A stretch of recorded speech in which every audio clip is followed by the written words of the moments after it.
Growing up, I thought I was living a really normal life. I grew up always knowing I was adopted. My older sister's adopted from another family. My sister is 4 years older than I am. And our parents always did a really great job of just letting us know that we were adopted. And, we never felt different about it. We felt really special and loved and wanted. It wasn't until I was 14 years old that I found out the truth about my life. And what ended up happening is my older sister became pregnant. She was in 11th grade. And, as I shared with students this past week, I can only imagine what that's like for anybody, but particularly someone who's young and they're, scared to death and afraid of what people are going to think about them and say about them. And, so much despair, not knowing what to do. I knew that she was pregnant, kind of through our parents, certainly. And what I didn't know is that they had told her the truth about my life when she talked to them about her pregnancy, because she was considering having an abortion, like most young people do.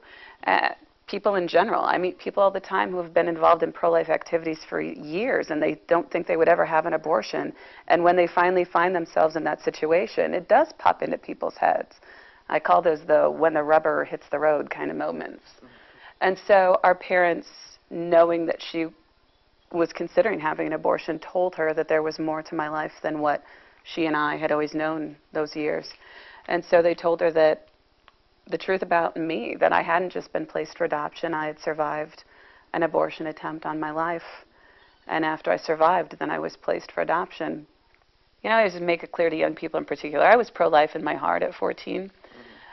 But there was this little chip in my head that I had, and I think a lot of people have it when it comes to abortion. I thought, I know that abortion is wrong in my heart, and I don't want anyone to choose that, but maybe it's okay in certain circumstances, like rape or incest or the life of a mother.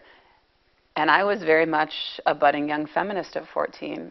And so, this really changed my life, because if I believed that for some woman out there, then I had to believe that for every woman, which meant I never, ever would have had a chance at life.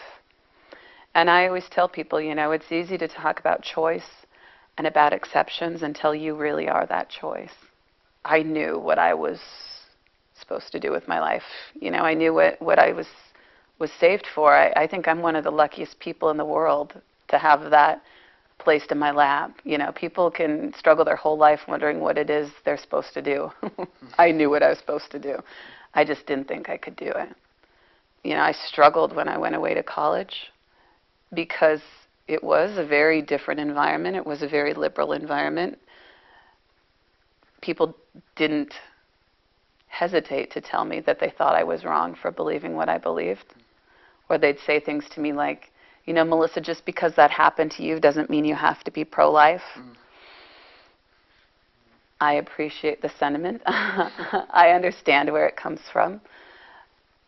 But until somebody walks in my shoes, they can't imagine what it's like to be me.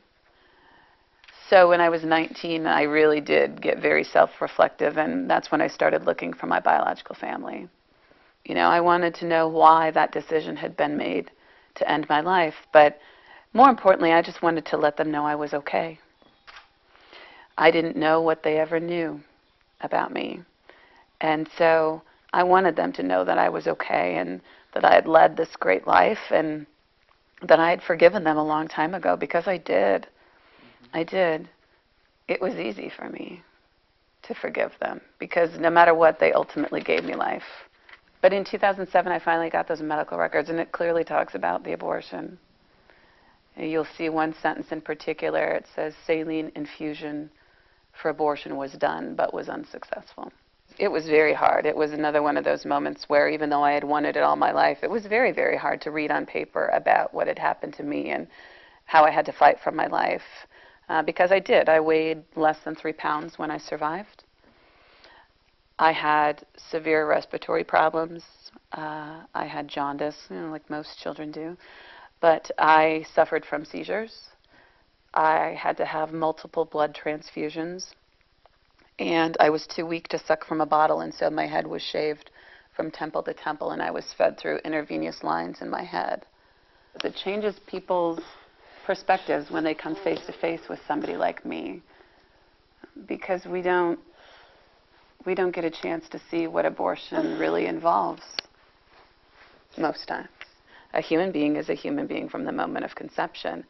And, you know, I know that people struggle with those bills because they believe that they are somehow controversial. You know, people don't want to set a tone. You know, legislators were saying all those things, and I understand that.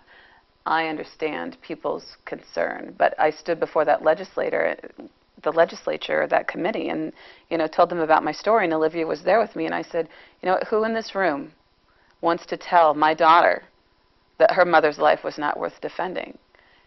You know, because that's, at the end of the day, that's what it's about for me, that it's not just that I wouldn't have had life, it's the fact that my child wouldn't have had life. And I can't imagine my life without her. You know, as a parent, none of us can imagine our lives without our children. So for me, I mean, it is the personal is political to me. You know, I wish we didn't have to have laws to protect children like me. But what I also told that legislature in North Dakota was, until we as a society respect and protect lives like mine, then we have to have laws in place to protect us. And for me, it's about educating the public about abortion. You know, most people really don't understand the laws that we currently have about abortion. You know, I know that on either side of the fence, you know, the bills that are in Des Moines right now, I have no doubt that people who support one bill versus the other believe that their way is the right way. People have to put their pride aside. I certainly support the fetal pain bills that have come across. You know, Nebraska was the first to pass that bill, and we've seen that it has been very successful. And so when I think about possible bills, you know, we do have to look at the history behind them. And so we know that the Fetal Pain Act has proven to be quite successful. And certainly as a child who was a late-term abortion, a law to protect children like me that says children feel pain during an abortion, that means a lot to me, because I can't imagine the amount of pain that I must have been in.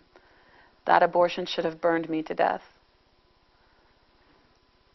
And so that, you know, the fetal pain bills do mean a lot to me, because I do believe that children need to be protected from death, but they also, we need to look at what research tells us, and when the research says that children feel pain, then we need to pay attention to that.